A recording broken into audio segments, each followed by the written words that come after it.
Sindh high court जे chief justice सूबे में अगवाउनि जी वधंदड़ वारदातुनि ते सख़्त कावड़ जो इज़हार कंदे पुलिस ऐं रेंजर्स खे धाड़ेलनि ख़िलाफ़ गॾियल कार्रवाई ऐं धाड़ेलनि जे सरपरस्तनि जा नाला पधिरा करण जो हुकुम ॾेई छॾियो। डीजी रेंजर्स पारां कचे में धाड़ेलनि ख़िलाफ़ कार्रवाई लाइ रेंजर्स खे पुलिस जा अख़्तियार ॾियण जो मुतालबो। सिंध हाई कोर्ट में चीफ जस्टिस अकील अहमद अब्बासी जी सदारत हेठि अमन अमान बाबति इजलास में आईजी सिंध, डीजी रेंजर्स ऐं ॿियनि शिरकत करे ब्रीफिंग ॾिनी। चीफ जस्टिस पारां कश्तमोर, कंधकोट, घोटकी ऐं शिकारपुर ज़िलनि जे कचे में धाड़ेलनि ख़िलाफ़ कार्रवाई करे 1 महीने अंदरि अॻु भराई रिपोर्ट पेश करण जी हिदायत। चीफ जस्टिस कराची में स्ट्रीट क्राइम जे वधंदड़ कार्रवाइनि ते बि कावड़ जो इज़हार कयो। चीफ जस्टिस चयो त केरु केतिरो बि ताक़तवर छो न हुजे, अमन अमान ख़राब करण वारनि खे अंजाम ते ई पहुचायो वञे।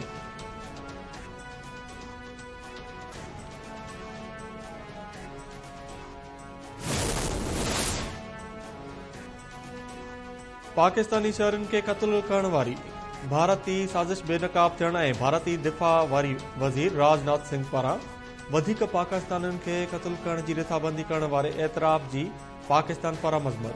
परॾेही तर्जुमान चयो आहे त पाकिस्तान भारतीय मुदाख़लत ऐं शहरनि जे क़त्ल बाबति सबूत आलमी बिरादरी खे ॾेई चुको आहे। राजनाथ जो वधीक पाकिस्तानियुनि खे क़त्ल करण जी रिथाबंदी करण वारो बयानु ॾोह जो इतराफ़ आहे। आलमी बिरादरी मुदाख़लत ऐं गैरकानूनी क़दमनि ते एहतसाब करे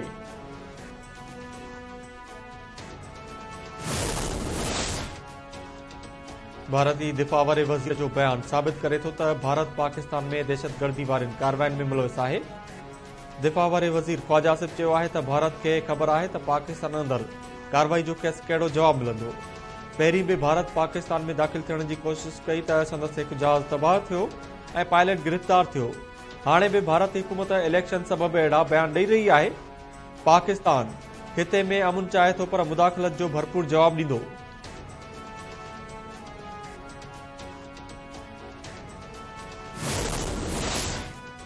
वज़ीर आज़म शहबाज शरीफ़ 3 ॾींहनि जे सरकारी दौरे ते सऊदी अरब पहुची वियो। वज़ीर आज़म शहबाज शरीफ़ कमर्शियल उॾाम जे ज़रिए सऊदी अरब पहुतो। जहाज़ में मौजूदु ॿियनि मुसाफ़िरनि वज़ीर आज़म सां गॾु सेल्फियूं कढ रहियूं। वज़ीर आज़म शहबाज शरीफ़ जहाज़ में मौजूदु ॿारनि सां मिलियो ऐं ख़ैर ख़ैरियत मालूम कई। पंजाब जे वज़ीर आला मरियम नवाज़, वफ़ाक़ी वज़ीर इसाक़ डार, ख्वाजा आसिफ फ़ताह तारड़, मोहम्मद औरंगज़ेब ऐं ॿिया वज़ीर आज़म सां गॾु सऊदी अरब पहुता। वज़ीर आज़म शहबाज शरीफ़ अॼु राति मदीने में तरसंदो।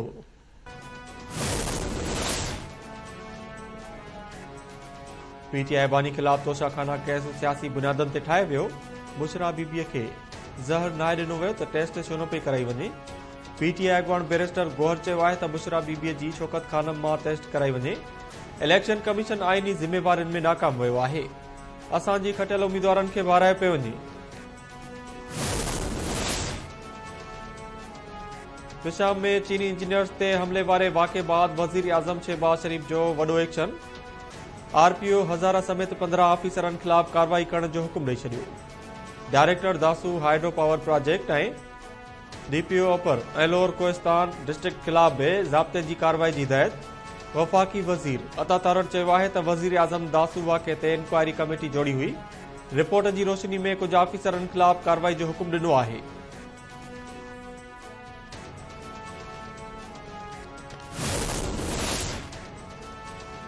डेरा इस्माइल खान में सिक्योरिटी फोर्सेस जो इंटेलिजेंस बेस्ड ऑपरेशन 8 दहशतगर्द मारिजी विया।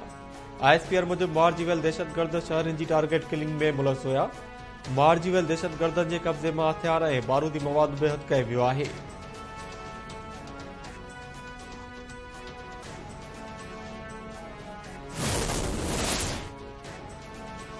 बलोचिस्तान जे ज़िले पंजगोर में सिक्योरिटी फोर्सेस जो गुझे इतला ते ऑपरेशन 2 दहशतगर्द मारिजी विया। आईएसपीआर मुजिब फायरिंग जी ॾेवट में दहशतगर्द हसरत समेत 2 दहशतगर्द मारिजी विया।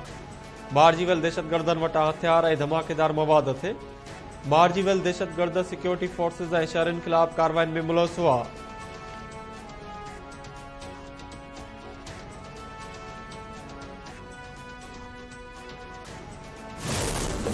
मजबूरी आप सवाल ऐसे करते हैं, आपकी पुरानी है, आपको आज 2.5 साल के बाद प्रिया कुमारी याद आई है।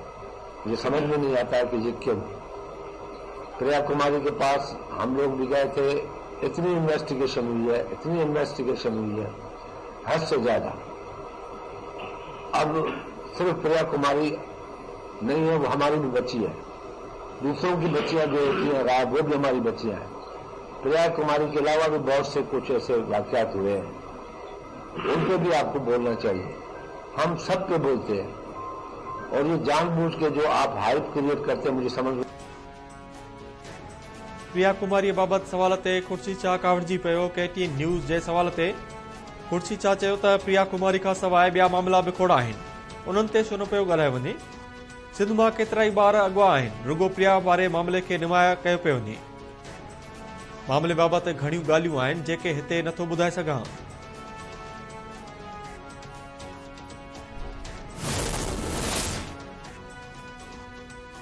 सखर जे संगरार वारे इलाइक़े मां 2.5 साल अॻु अगवा कयल नीगरी प्रिया कुमारी जी जांच लाइ जुड़ियल JITs में DSP सिराज लाशारी ऐं अब्दुल कदूस कलवड़ बि शामिल। ॿिन्ही DSPs ते ॿधल धार टीमूं जोड़ियूं वयूं। हिकड़ी टीम शकी माण्हुनि जा बयान कलमबंद कंदी त ॿी टीम सबूत गॾु कंदी। इंटेलिजेंस बुनियाद ते मालूमात गॾु करण लाइ हिक ॻुझी टीम बि क़ाइम। नीगरी जे अगवा वारे वक़्तु मुक़रर थियल SHOs ऐं वॾनि मुंशियुनि खां बि जांच थींदी।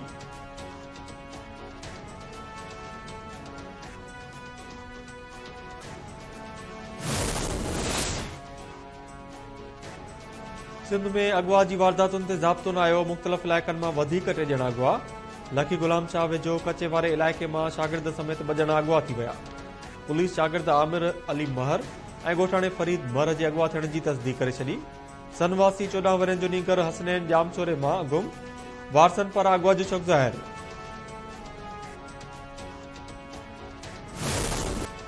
कराची खां आबाणनि इलाइक़नि ॾांहुं ईद लाइ वेंदड़ मुसाफ़िर ट्रेनूं देर जो शिकार हुजण सबबि परेशान। सिंध ऐं पंजाब जे मुख़्तलिफ़ इलाइक़नि ॾांहुं वेंदड़ मुसाफ़िर केतिरनि ई कलाकनि खां कैंट स्टेशन ते वेठल।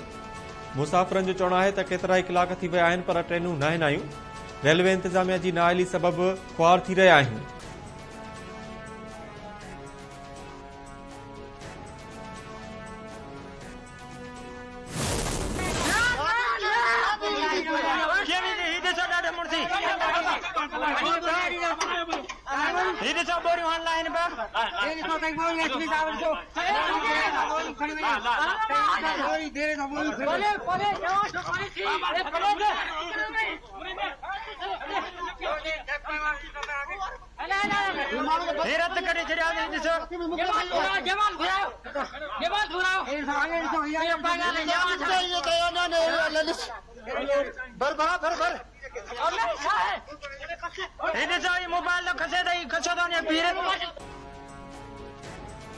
सांगड़ वेझो मुबैना तुर डनु डॾण तां पीर मुरीदनि मथां कावड़जी पियो।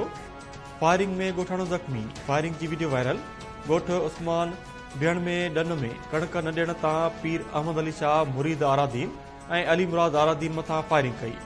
गोली लॻण सबबि हिकु ॻोठाणो नन्हो भेण ज़ख़्मी थी पियो। पीर वरी मुरीदनि ते झेड़े जी NC दाख़िल कराए छॾी। पुलिस मूजिबि पीर NC दाख़िल कराई आहे त मुरीद आरादीन ऐं अली मुराद आरादीन ॾांहुं 40,000 कर्ज़ आहे। कर्ज़ में कणक खणण जी कोशिश कई त हुननि हमलो करे ॾिनो।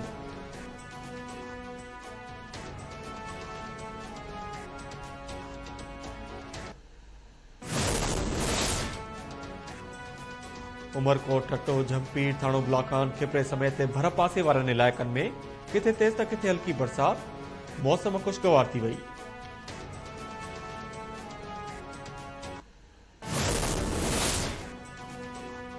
PCB क़ौमी टीम लाइ गैरी क्रिस्टन ऐं जैसन गिलास्पी खे कोचेस मुक़रर करण जो फ़ैसिलो करे वरितो।